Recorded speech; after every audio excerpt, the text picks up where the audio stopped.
One of Canada's top medical marijuana producers is facing a shortage. CityNews learning tonight that prescriptions are not getting filled because government inspections are being bogged down by the demand for recreational weed. So this means some people with cancer and other serious illnesses are left waiting for their medicine.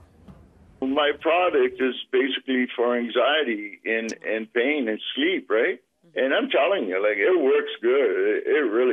It helped me a lot. We started investigating after a viewer named John from Barrie called our newsroom. He's battling a rare form of incurable cancer and tells me he called CanTrust to fill his prescription and was told it was out of stock. I'm going to make my order soon. I was going to make it on Saturday, and they tell me that they don't have no product at all. And why? Is this the first time they've been out of product in 2 years? Yeah, because they can't get the government inspectors around enough to inspect the product to put it back on the shelf. Thank you for calling CanTrust. CityNews made 3 calls to CanTrust customer service line. We spoke to 3 different people and got the exact same story.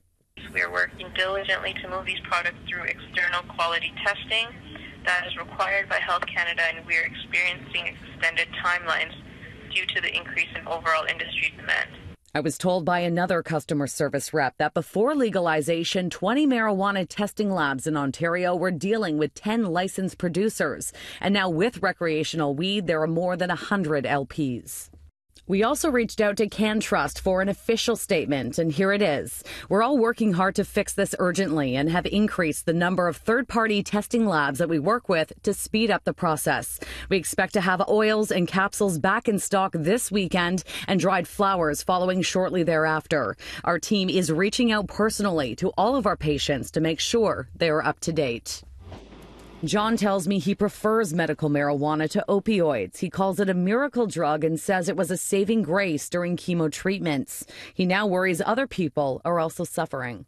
When I go to the doctor's office, there's all kind of folk. There's elderly folk, There's a lot of newcomers, elderly newcomers, and like, where are they going to go for their supply if they don't know another way, Like, what about them? Like, because there's others in my shoes, of course, right?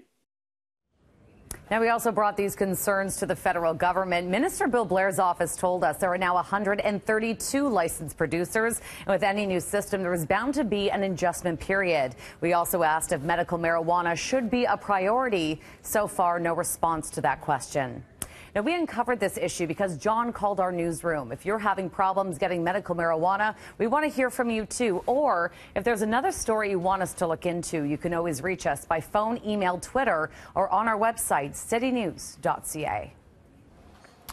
And yesterday we shared the frustrations of many Ontario cannabis store customers who've been left not high but dry after their marijuana failed to be delivered. Your voice has traveled all the way to Queen's Park today, where Finance Minister Vic Fedeli found a convenient scapegoat for the lack of dope.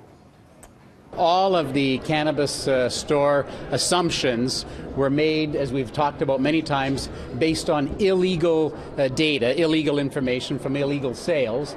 And guess what?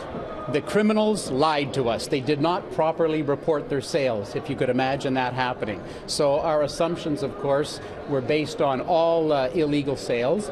Now, at 100,000 orders on the very first night, that is certainly larger than every single other province in the country put together.